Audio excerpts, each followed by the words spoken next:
Thanks for joining us this morning as we review the TV miniseries Three Body Problem, otherwise known as... It's an alien headset. Let's put it on. There's no consequences. There's no consequence. It's fine.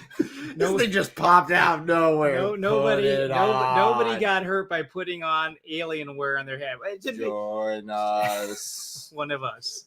To be clear, it may not necessarily be alien, but it just kind of out of nowhere you get this delay. It's creepy. Yeah, just put anything on your head, guys. But this is great. You know what? If you have a friend who says, "Listen, this is really it's like a full body experience being in here," I think you get people. I'd be tempted to put that on, see what it was like. This was brought forward to us by a viewer choice. It was presented to you guys to say, which one do you really want to see here? Either Planet of the Apes, the 2001 version, in getting ready for the next release of the newer franchise, Planet of the Apes. They're coming out with the movie in a couple of weeks. We wanted to rev up for that. But there was very little interest in the 2001 version of Planet of the Apes. And we thought, well, what do people want to see? The answer was overwhelmingly the three-body problem. So that was yours.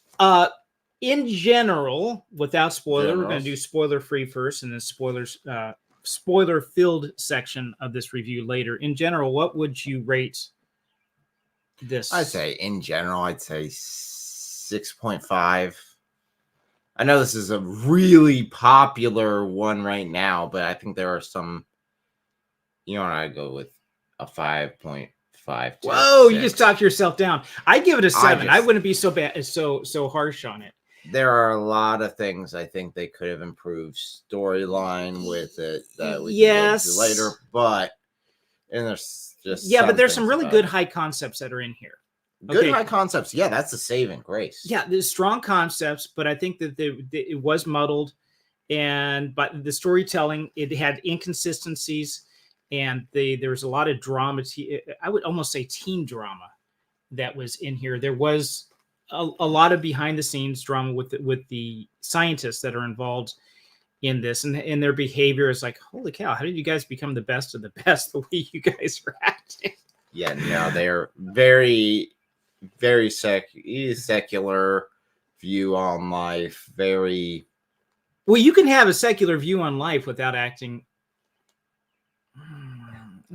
basically like a pothead, I guess, is the thing. Yeah.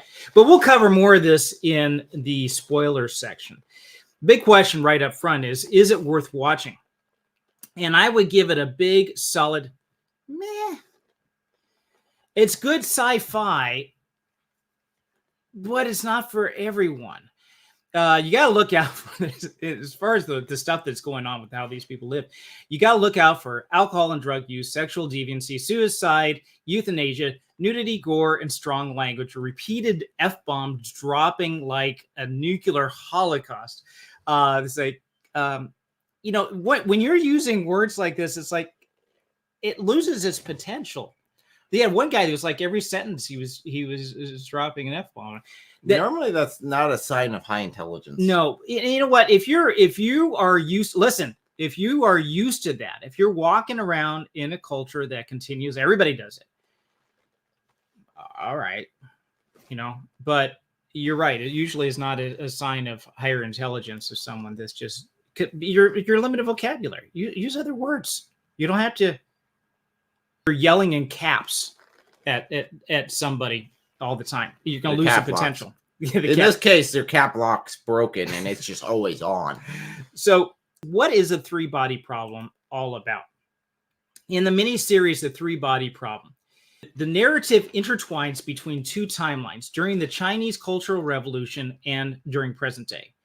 Wenjie, an astrophysicist, witnesses her father's death during the Chinese Cultural Revolution in the 1960s and is subsequently conscripted by the military due to her scientific expertise. The military sends her to a remote base and broadcasts a greeting to the stars and waits for the response. She is monitoring the station when it picks up the signal of an alien planet.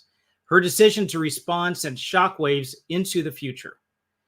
Meanwhile, in present day, a group of physicists become entangled in national security issues, and one of them has visions of a mysterious countdown timer only she can see. Their search for answers leads them to a virtual reality game called the Three-Body Problem and possible contact with an advanced alien species.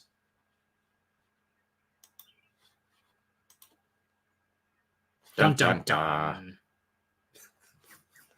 So yes, this was a viewer choice review. It was something that you guys had requested. So we delved into it and took a look at this. It's a mini series on Netflix. It's 8 episodes. And I'm hoping that there's conclusion to this with another season, because there's a lot of unanswered questions in this. And typical Netflix policy or methodology, you don't know if there's going to be another season or not. I heard that they're working on season 2, but we'll see. As long as it brings people in and something people talk about, they will milk it. As long as they have money, as long as it's making money. Yeah, that's true. They'll do it. So this is based on a book series called The Three-Body Problem. The first one, titled that by that same name. The second book, Dark Forest, and then Death's End. This is by Chinese author Xi Liu, if I pronounced his name correctly. And it was fairly popular. The translated English version won the Hugo Award. And a lot of people who have read this series have mixed reviews on what they thought about the miniseries. Of course, you're going to have to adapt it to screen. And there was a lot of character changes that were made in this. The original characters were all Chinese. And so you have this mixed bag of other ethnicities. And they also did some gender swapping. As far as we know, they did not put a chick in it, make it gay. We think that was like, just trying to put in a different culture. But one of the things that ends up weakening these stories, I believe, is when you try to make it something that's specific for a certain audience, you try to make it for a broader audience, you stretch it out, and it tends to break its original concepts that are there. So, theatrical review. We're about to enter a spoiler section of this live stream. But before we do, I wanted to touch on 2 themes that we're going to talk about. One of the goals of our review of this is not just, hey, is this worth watching? What do you guys think? And stuff like that. We're just a couple of guys with our own opinions. Take it for what it's worth. But we also look for deeper things that we can use as talking points for our discussion with other people, especially people that are not Christians. We say, hey, here's some really deep concepts. Did you see that? If they start talking about it, you say, did you see that movie? And this is what we're going to be looking at here. 2 things: the search for God and characters without eternal hope. So if you do watch this miniseries, I'm not necessarily suggesting that you do, but if you do, keep those couple things in mind. That might kind of open your eyes up to some things. The search for God and characters without eternal hope. We enter now the realm of spoilers. So if we expand on those 2 real quick, because those are kind of the meat for any Christian audience, is how do I, if this comes up in conversation with my coworkers. Hold on. I am not ready to go into that yet. Sorry, I'm going to pull the plug. We're doing theatrical review before we do thematic review. So in terms of thematic, or in terms of theatrical review, then the spoiler section, the multidimensional science was amazing. The concept of the sophon was beyond that. And plus the 3-body problem makes for great science fiction. Faster than light communication using quantum entanglement. Cool. All the good makings of good sci-fi. But it seemed to fall apart on some things. Would you agree or disagree with that? What was its positives and what was its negatives? Positives, I think the major saving grace is the discovery of what is going on. The craziness that's going on around them. What is actually happening, I think, is the biggest driving factor in this. After that, it kind of falls apart. I mean, even with the characters and just looking at the main characters, you don't have much to grasp on there. They're very shallow sort of characters. Well, it does. The characters, they do get into their lives. So in terms of, yeah, but it's all distraction. It from the discovery of what is going on, it gets in the way. So this is a good question. What is the main pull of the movie here, of the storyline that's going on? What's happening? What's happening? What's going on with these alien things? Okay. Are they good? Are they bad? Is this invasion? What's the funkiness what's the point of the VR headset? What's with the countdown that people are seeing? There's a lot of mystery here that you're trying to solve the mystery. And it did seem like the characters are not. Well, Isgul had a comment here. He said, I like the book, but didn't know there was a TV show. Yes, there is. And if you read the book, you may not like it. Now, this is not just, I'm curious if you read all 3 books. From what I understand, and I did start reading the first one, I haven't completed it. They take elements from all 3 books and kind of mash them together in the first 8 episodes of season 1. So season 1 has 8 episodes. They mixed all 3 books into that. And with that, only read the first 2. Okay. So with that, you will, if you do see the miniseries, you'll see that there are parts of all 3 that are in there, because you won't be aware of what's in the 3rd book, but that's also there as well. But from what I understand, and maybe if you can correct me here if I'm wrong, the book really didn't center so much on the characters. I think the first book had 2 characters in it that it followed their storyline. It was basically their point of view of this contact with this alien species. Okay, I think that might have been much better to boil it down. Right. Because you got all these characters that the series throws at you all at once. It's like, why do I care? Yeah, and I think that's where it kind of got muddled. Now, I would still rate it high for some of the concepts that were in there, like what I mentioned earlier. But it did seem like it was distracting with that, and they're hopeless. Oh, they're really hopeless. There isn't anything, and I know you pointed this out earlier. Their attitudes, their mentalities are that of laid back stoners sort of concept, that they're just sort of going with the flow a lot of times. And it's like they're not driving it. And if you have scientists, people who have gotten to the top of their field, they drive. Yeah. Now, and not to say that you wouldn't have some people. I heard some things about Feynman that were like he was really out there on a couple of stuff. But for the most part, if you're going to be a top level astrophysicist or scientist in some theoretical field, you're going to be devoted to that. Unless you're some weird savant that can't walk straight. You're devoted to your studies as an Olympic athlete is devoted to his or her training. You're going to be locked in on that. You're not going to be out there partying it up. You're not going to be out there drinking. Maybe occasionally go out there with with friends, but not like what I believe what they're showing these people. Maybe they're trying to make this for a wider audience to make these people more credible and believable. But it seems to me, it seemed like I found a hard time believing some of these characters. Yeah, that's one thing that fell apart. The other thing is, since we're in the spoiler section, as the series progresses, the aliens seem inconsistent in a lot of ways. And I think, discussing it earlier, I think we came down to one conclusion that seems to be the only answer to why they would do some of these things, as long as they're being consistent, is, they go out there and basically tell their plans to their enemies. They give away secrets that really should not be given away. And the concept with these aliens, and the one thing they really hate humanity for, is the fact we can lie. They can't lie to each other. Right. They can't deceive. So if that is the case, it makes no sense. The beginning, the first contact makes no sense. First Still. contact being what? Being that basically the Chinese government sends out this message, says, hey, well, actually, it's basically this Chinese scientist sends out this message saying, hey, we're here.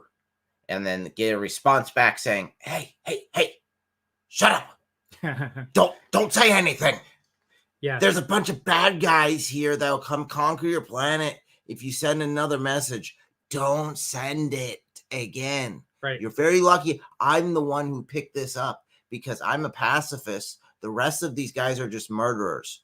They're going to come kill you if you send another message. And she immediately sends another message.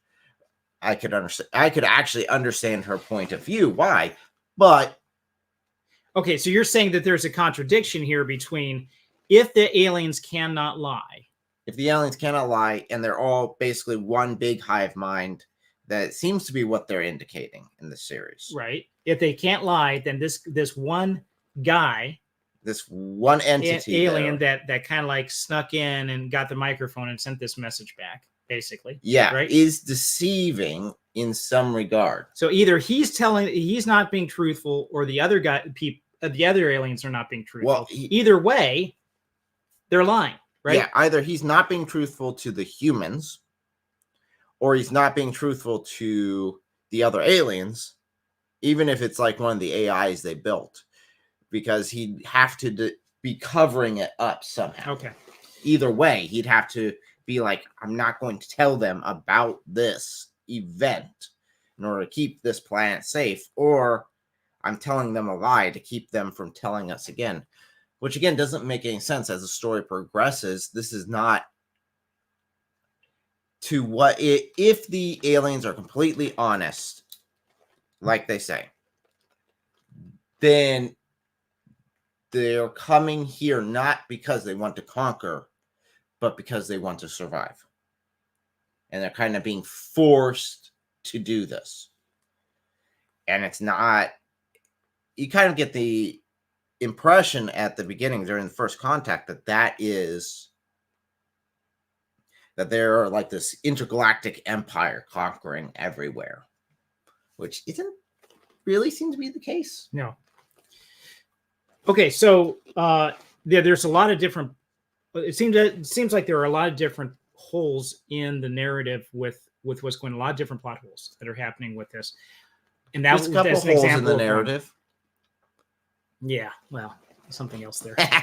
But do want to point out one big pro real quick before continuing, because we mentioned the scientist lady at the beginning. They don't hold punches. In fact, it's kind of very interesting seeing this was a Chinese author who put this together. They don't hold punches when it comes to the communists. Pull punches? They don't pull punches when it comes to this. Yeah, so that was an interesting point that the Chinese government, no. Yeah. They are not painted in a good light at all. So the Chinese Communist Party is an evil entity. And they're very clearly painted in the as 1960s, when they had the Cultural Revolution, it was brutal. And both what they did culturally and physically to their people was horrible. In the struggle sessions that they had, and they do show a very brutal scene. There are some brutal scenes, at least two really like, holy cow, scenes that are going on. One is when her Dr. Wei's father is basically beaten to death during a struggle session. And what was the reason why he was? I will be getting that. I will be getting to that in a bit later. Very important. Very important point. So it was interesting to see that. So I'm going to put up a couple of comments here from Isgul. He said, he was talking about the books. He says it focuses on the lady who contacted the Trisolarians. Now, the name for the aliens is different in the book than it is in the series, and it's different from the English translation than it is from the Chinese translation. The name for them, the aliens, is close. That's in the movie is closer than to what's in the original book, in the Chinese book. But Trisolarians, 3 stars, does make sense, right? That's their name. He says the lady focused on the lady, Dr. Wei, who contacted the Trisolarians And the man who is going through the video game, this is for the first book. And he said the second book focused on the people chosen to stop the aliens. He said, I don't think they were a hive mind. They were a hive mind in the book. If they didn't keep it secret, what he did. Not sure who he is there. Oh, maybe the rogue alien that made that initial contact. I don't know. Maybe. But it doesn't necessarily say in the miniseries that it is a hive mind.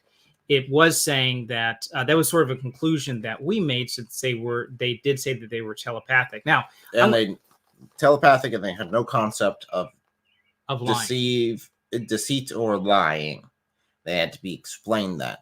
So that led us to the conclusion. So this is another one of these high concepts that I find interesting, is that you have what would happen if you had an intelligent species that did have the ability to read each other's minds, and how would you have a lie in that society?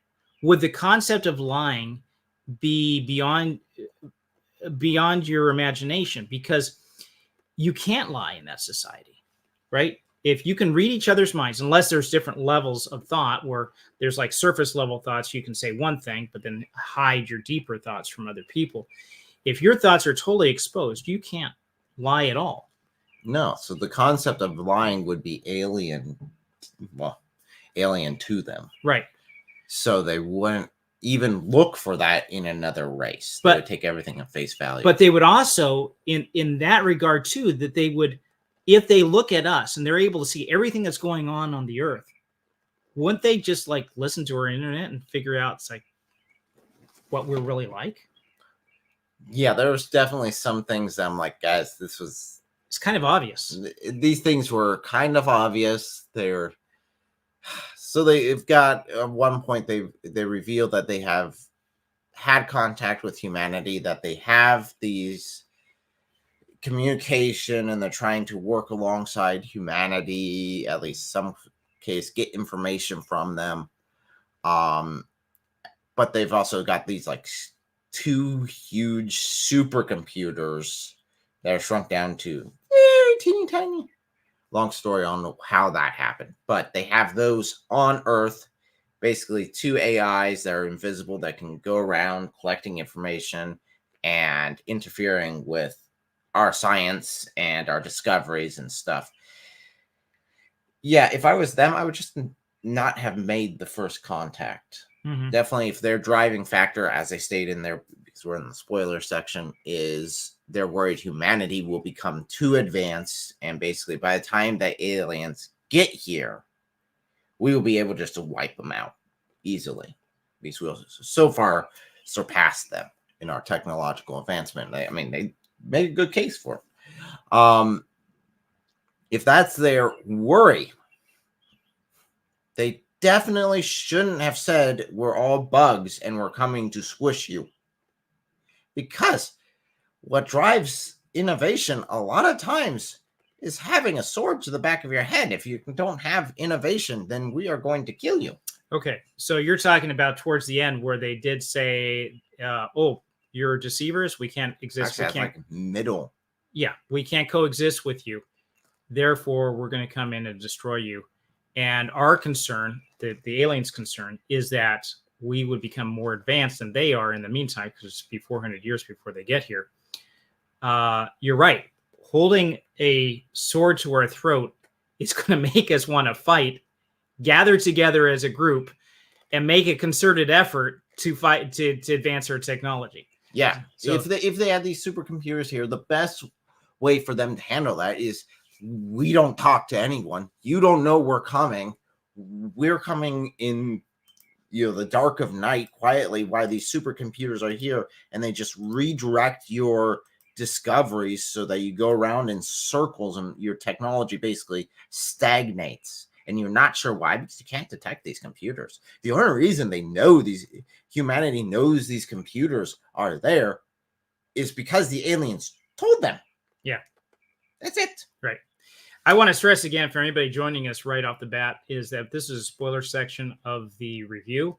And we were talking about some of this stuff that if you don't know at the beginning of the series. So I want to make you aware of that. So we have a comment from Thomas Hall. He says, I assume such a species would not be reading other minds 24/7. That would drive anyone insane. Yeah, it would drive us insane. But there are plenty of examples in sci-fi. Star Trek Deep Space Nine, you have the link that Odo and his people that are basically amorphous. They can do shape changers. They're almost like gelatin or liquid. They can join in this pool and share each other's thoughts. If you have a species that has had that ability their entire existence, they would have basically adapted to being able to read each other's minds totally. I don't know how you would be distinct though in your thoughts. That'd be the question that I have with that. So one reason why I believe that one reason why this story feels so scattered is because it's simultaneously adapting all three books, and they kind of parallel each other and overlap in some parts. With a few exceptions, the characters have been completely changed from the books into the movie. And I understand that you're going to have to adapt books to movie, to the screen, because you don't have inner thoughts, you don't have motives that are necessarily shown on screen, but you can in the book, and many other ways that you would handle things differently. But the series seems to be stuffed with too many ideas, like they're handling too much in here. There's conflicting purpose. You're not sure exactly where things are going. In general, though, it was, if you can put up with some of the lifestyle of some of the people and some of the other things that are going on, it's entertaining from a sci-fi standpoint. Do you have any other comments theatrically before? Theatrically, just on that, is being entertaining? Sure. Is it edifying? That's the other question. Not really. That's a big question. So it's neutral. I would personally, when I walked away from either individual episodes or the entire series, I just kind of felt like, it didn't really draw me closer to God. It didn't draw me closer to Christ. And you're not necessarily going to have that with like a popcorn flick, watching Godzilla, watching maybe some other sci-fi. It's like, oh yeah, whatever. And you walk away, and so you might have rehearsed some comments, some of the big what if questions that they're asking there. You might think, well, what if? And you're working through some things here. This was different. I felt like almost like I needed to take a shower afterwards. And I don't want to say that like puritanical and say, oh, whatever.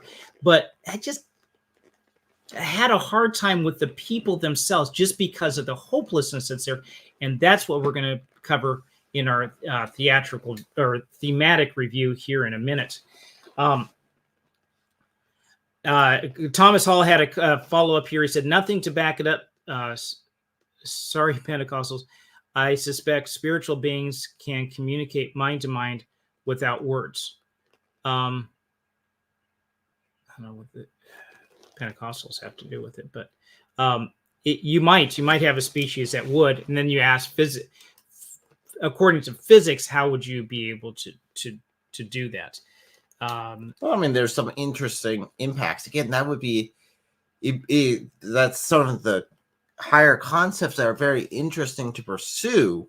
And I definitely would find that how does this impact society's growth? How does the three-body problem impact it? What are some of the struggles they had to overcome? Yeah, those were interesting concepts. Yeah, that was cool. It's like, okay, so that's working through this was interesting, but the people were a distraction. Yep. Okay, so thematic review. Whether you watch the series or not, there are a couple of themes that are worth their weight in gold in talking to people about. And the first was the search for God. This was more or less your section that you were looking at, right? Yeah. So now, again, this counts on what your perspective is on watching this. Why are you watching this? If you're watching this because you have family members that aren't Christian who are watching this, who want to talk about it. There are some concepts in here that we can pull out and say, okay, parallels to God. There is a group in here that's recruiting the best scientists through the VR headset, the alien group that are trying to, get the best people together, and they basically create a cult. And it really comes down to, we all have a God-shaped hole in our heart. We have the hole in our heart to know God and want to see him. And all these scientists, all these really intelligent people who are supposedly, we're so smart and so developed, we've moved beyond the need for God, have taken these aliens and shoved them into that God-shaped hole. Now, to be clear, the main group of physicists that we're following during this story, they're not the ones that necessarily. There's a couple, Dr. Wei. Yeah. And her former boyfriend, Wade, are leading this group. But it's not the scientists themselves that we're generally following. Not the ones that we're generally following, but they are collecting from their group. They're recruiting from They're recruiting from their sort of level of intelligence in order to pull them into this. And these are the godless. These are the people who are pursuing science over God, or pursuing science as a form of God. And then they replace that with these higher beings as being their Lord and their Savior. Yeah. And they use a lot of Christian. And I'm going to be going over some of those quotes in a bit here and talking about specifics with that. But that's an aspect that can be pulled out and say, hey, look at this. Even in this secular film, they are looking for God. And they need to have that. Yeah. Yeah. So there is, I think, a search. It does come up as in a lot of themes, a lot of dialogue, the search for God. And I think this is where you eventually get to a point where you start asking these questions, and these are great questions to bring up. We reviewed in a previous video about sometimes people have an idea that God and religion are at loggerheads with each other. They're fighting each other. It's either, I'm sorry, not God and religion. Science and religion are fighting against each other, that they're combative. They're alternate sources. Either you believe in God or you believe in reality and you believe in science. And that's not necessarily true. We went through a list of scientists, big foundational scientists who do believe in God. So they're not antithetical. In fact, they can also often build on each other, that you can believe in a creator, a personal creator, and still follow science closely. I love astrophysics. I love modern physics, quantum physics. I lean towards chemistry a little bit, but I focus more on the physical side.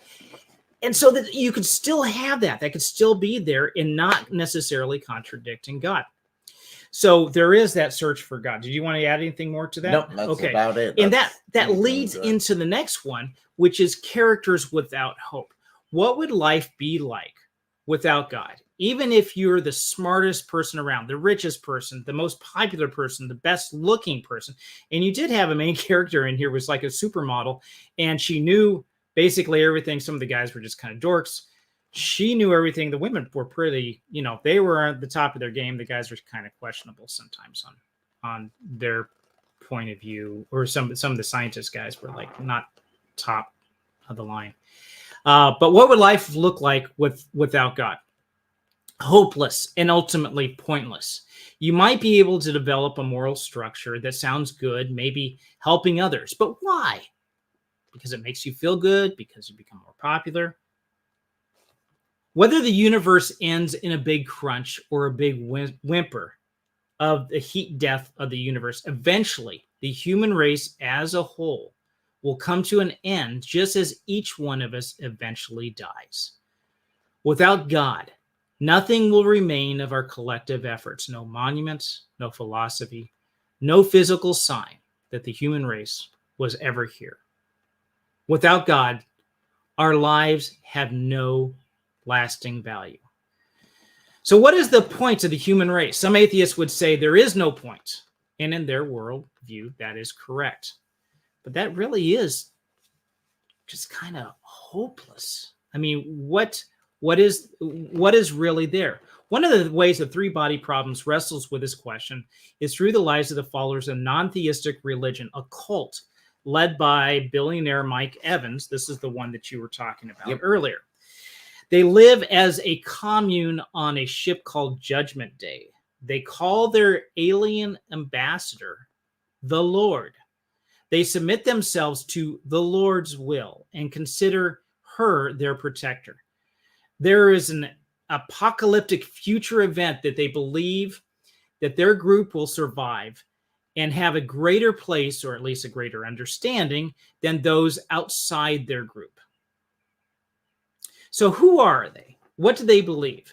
And let's look at some of the quotes. Now, this is Tatiana, who is the assassin girl that's in there, and pretty brutal, some of the things she does. She's talking to Jin Cheng, who is one of the scientists. And she's talking to her about the term, my Lord. She says, I know it sounds strange to say it the first time. It makes it sound like religious goons, but our Lord is real. Another quote is, we cannot save ourselves, but we are not alone. They are coming to teach us their knowledge. We must prepare our world for their arrival and our descendants to welcome them. We will give them the gift of our world. All this sounds like, all that you're doing is you're changing, you're pulling out God, and you're putting these aliens in its place. That's exactly what it is. It's like this. These are our gods. These are who we're turning our people, our planet, and our species over to. These are the words of a traitor. They really are a traitor to the race. Yes. So they say, another quote is, if this is happening, this is Evans himself, I believe, who is saying this. This is the leader of their group. He says, if this bad thing is happening, it is our Lord's will. Our Lord will protect us from our enemies. A moment like this is a great test of faith. Has your faith been tested? We always thought the Lord was watching over us. And he chuckles. Unlike the mythical gods our species have conjured up, our Lord truly watches over us. And that was a telling thing to say that, okay, we're just making up this thing about God, Christianity, and everything like that. But these aliens are real, and they're coming to help us. Yeah, so if these aliens are real, something that would have been thought fantasy just a little bit ago by many, many people, are you so sure that those gods, well, one in particular, was not real? Wow. Yeah. So that's a big question here. And you look at this and they're almost kind of mocking this, because this group is really, if these aliens are coming to invade, this group is a traitorous group. Correct? Yeah. If the aliens are coming as peaceful ambassadors who actually just want to coexist, then they're still traitors. So episode 5, and we're in spoiler section here. So we can go ahead and say this. Episode 5 is really, it was like, oh my gosh, I couldn't, almost unwatchable in terms of the gore that happens there with these nanofibers very cutting through. Gruesome. I mean, realistic, but gruesome. Okay, so think about this. You have this intelligence group, whoever it is. It's not MI5, but it's British. And they're in the Panama Canal. So they have basically invaded this other country, set up this means to kill everybody on this ship in order to get this. Man, women, children, everybody. Okay.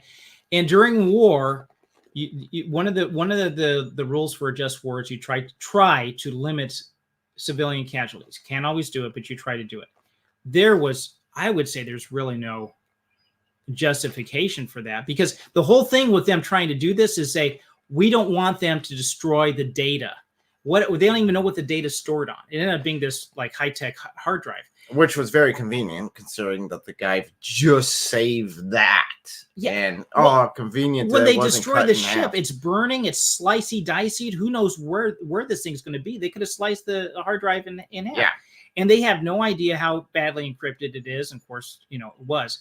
All these other things. There's so many. They could have just gone on with a commando team, taken it while everybody was asleep or whatever.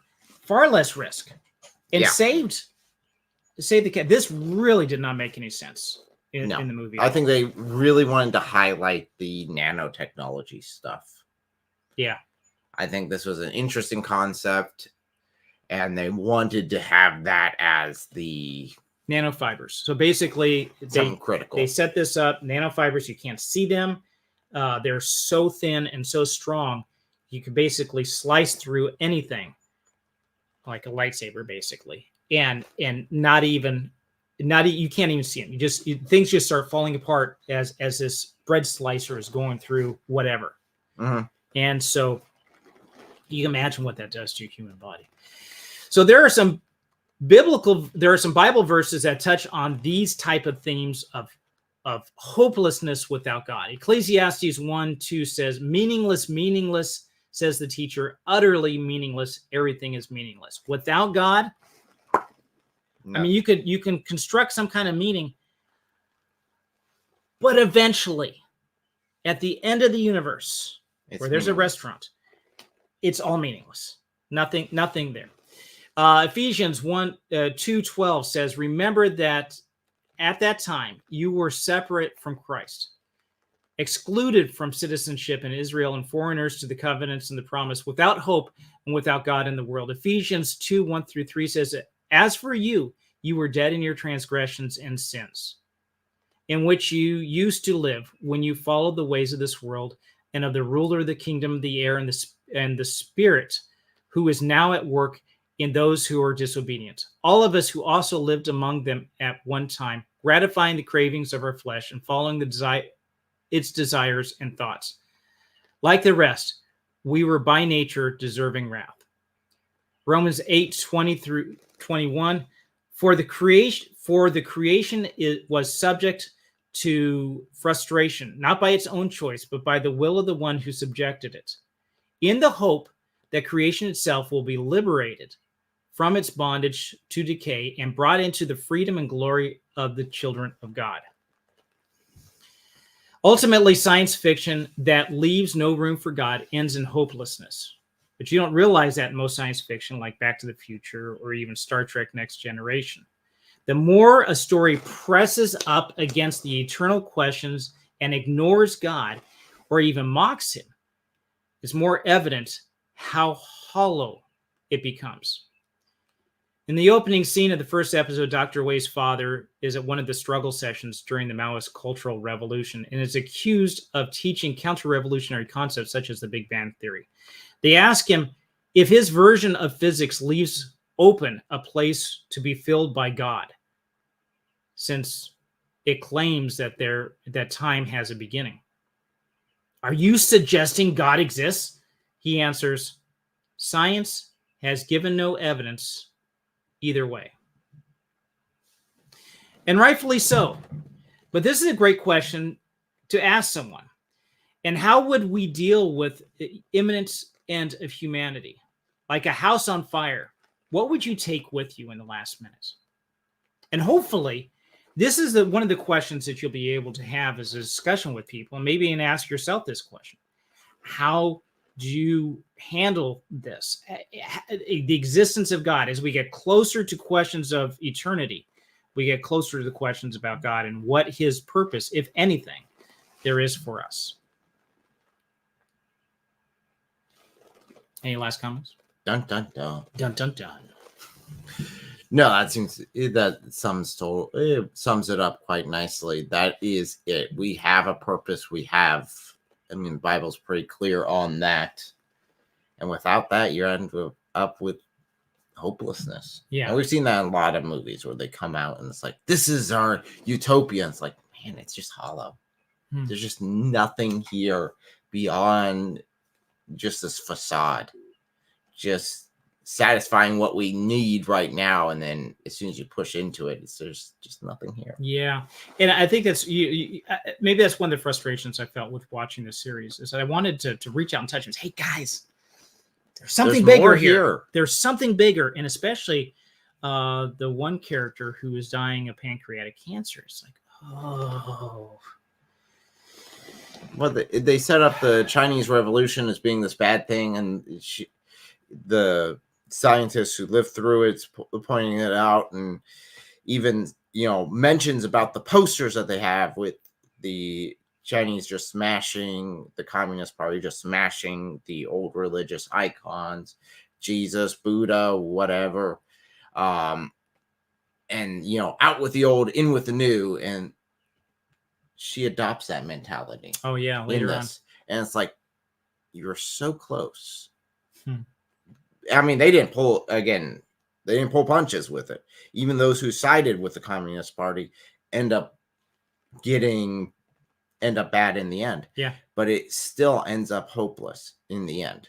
Yeah. Because we have to have something else come and save us. Now, that was a good message there, that humanity is so lost that we are struggling. We just keep, everything we try, we keep breaking. And we need something else. We need help from the outside. Yes. And that is the message of Christianity. That is the message of the cross, is we could not do ourselves. So God, loving us, decided to take the punishment on himself. Right. So that's another one that you can pull out from this, with someone else saying, hey, here you go. We can't do it alone. That we do need help. And that's what Dr. Wade did at the beginning. She called for help. Problem is, she called the wrong people. But yes, she did call for help. So in a couple of weeks, there is going to be the release of the next Planet of the Apes. Actually, I think it's next week, right? It's not this Thursday, but it's not this Friday, but it's next Friday. We are going to do a review fresh out of the theater. We haven't chosen a specific day, but next Tuesday, we're going to be looking at that franchise, building it up, the Rise of the Planet Apes, Dawn of Planet Apes, and you can't see what's behind me, but that's the third one in the series. We'll be looking at that. And want to get your feedback and review on that as well. And until then, we hope that you enjoy the rest of your day, and we'll see you next time.